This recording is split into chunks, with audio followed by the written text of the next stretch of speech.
Hello, कसे आहात सगळे? सर्वांना श्री स्वामी समर्थ. तर मस्त अशी सकाळ झाली होती आणि समोर चाळीमध्ये बघा, आपण चाळीमध्ये राहिलं ना तर हा नजारा बघायला भेटतो. इतकी सुंदर सकाळ असते. आणि मी पडदे वगैरे लावले होते कारण की मच्छर वगैरे येतात किंवा जे नेगेटिव्ह वाईब्स असतात रात्रीच्या ते आपल्या घरामध्ये प्रवेश करतात. म्हणून मी पडदे वगैरे लावून ठेवले होते. नंतर झाडं जी काढते मी रोज, जे माझं रुटीन आहे झाडाचं, ते मी परत ठेवून टाकली होती. आणि मग खिडकी पूर्ण साफ केली होती कारण की मी माळ्यावर राहते. माझं चाळीतलं घर आहे. माळ्यावर राहत असल्यामुळे कसं होतं की दार म्हणून खिडकी समजते मी आणि तिला खूप स्वच्छ करून घेते. किती सुंदर अशी बघा झाडं वगैरे मस्त लावून घेतली. कपडे माझे धुवून झाले होते. त्यानंतर मी सगळे कपडे हातासरसे वाळून पण घेतले आहेत कारण की ते ठेवलं ना की ते मग लांब काम होऊन जातं. त्यापेक्षा केल्या लगेच वाळत घालून घेते. त्यानंतर सगळी कपड्याची नीटनेटकी लावून घेते. मोठी या रॉडवरती लावते, छोटी बाहेर जे खिडकीत रश्शी आहे त्याला बांधून घेते. त्यानंतर असं सूर्यप्रकाश किती छान पडला आहे बघा झाडांवरती. आणि मग बाथरूम धुवून घेते, म्हणजे एक सोबतच वल्लं जे कपडे व्हायचं काम असतं ते माझं सोबतच होऊन जाईल.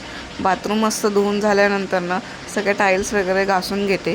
हे मी हप्त्यातनं नाही तर 2-3 दिवसातनं करतच असते. त्यानंतर दरवाजा वगैरे सगळा साफ करते आणि पाणी असल्यामुळे सकाळचं सगळं क्लीन होऊन जातं. त्यानंतर मी बघा अंघोळ करून घेतली आहे.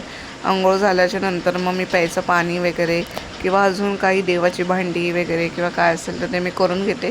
पहिलं मी किचन आवरून घेते कारण की माझं किचन खूप छोटा आहे, हे तर तुम्हाला माहीतच आहे. तुम्ही माझ्या ब्लॉगमध्ये बघितलंच असाल. तर खूप छोटा असल्यामुळे जागा एवढी पुरत नाही, तरी पण त्याच्यातच ॲडजस्ट करणं हे आपलं काम आहे. आणि चाळीतले घरं अशी छोटी छोटी असतात त्यामुळे वर्षानुवर्ष ॲडजस्ट करणंही गरजेचंच असतं. आणि ती सवय लागलेलीसुद्धा असते. नंतर नवीन जरा त्रास होतो, पण नंतरनं होऊन जातं. त्यानंतरनं बघा मी पाणी वगैरे भरून घेतलं आहे. चहा ठेवला होता मस्तपैकी आणि चहा ठेवून मग मी देवाची पूजा करायला घेते.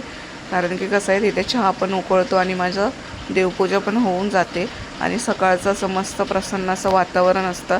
चाळीमध्ये तर खूप छान असं वाटत असतं कारण की पाणी वगैरे आलेलं असतं, चिमण्यांचा आवाज. आणि माझं उंच असं माळ्याचं घर आहे त्यामुळे समोर अशी मोठे झाडं असले ना खारुताई येते. मी कधी तेसुद्धा तुम्हाला व्ह्यू दाखवेल. इथे माझी देवाची पूजा झाली होती, चहा घेतला. व्हिडिओ आवडला असेल तर लाईक आणि सबस्क्राईब करायला विसरू नका. Bye bye. सर्वांना श्री स्वामी समर्थ.